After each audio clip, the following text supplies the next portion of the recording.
சமூக பாதுகாப்பு நிறுவனமான சொக்சோவில் தன்னை ஒரு சந்தாதாரராக பதிவு செய்து கொண்டு ஓராண்டு கூட ஆகவில்லை.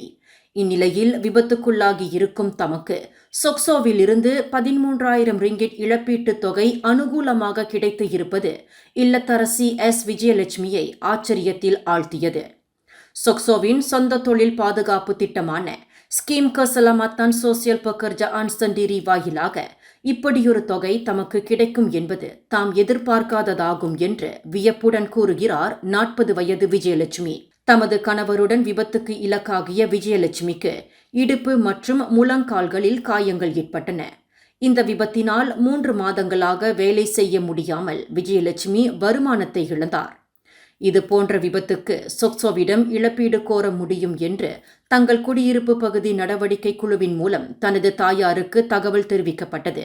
அதன் பின்னரே மேல் விவரங்களை அறிய சொக்சோ அலுவலகத்திற்கு தாம் சென்றதாக விஜயலட்சுமி தெரிவித்தார். கடந்த ஆண்டு சொக்சோ ஏற்பாட்டில் பினாங்கு சபராங்பராய் மாநகர் மன்றத்தில் நடைபெற்ற சொந்த தொழில் புரிபவர்களுக்கான சந்தாதாரர் பதிவில் 3000 பேர் தங்களை பதிவு செய்து கொண்டனர்.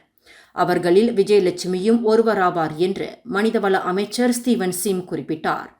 புக்கிட் மர்தாஜாம் மாச்சாங் பூபோக்கில் உள்ள விஜயலட்சுமியின் இல்லத்திற்கு நேரடியாக சென்ற அமைச்சர் ஸ்டீவன் சிம் சொக்சோ இழப்பீட்டுத் தொகைக்கான காசோலையை ஒப்படைத்த பின்னர் செய்தியாளர்களிடம் பேசுகையில் இதனை தெரிவித்தார்.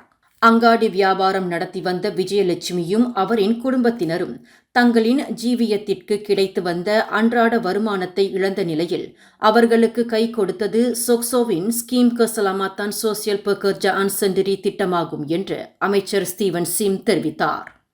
மேலும் செய்திகளை தெரிந்து கொள்ள கீழே இருக்கும் பெல் பட்டனை அழுத்துங்கள். உங்கள் மகிழ்ச்சியை வெளிப்படுத்த லைக் மற்றும் ஷேர் செய்யுங்கள். தொடர்ந்து திசைகளோடு இணைந்திருக்க சப்ஸ்கிரைப் செய்யுங்கள்.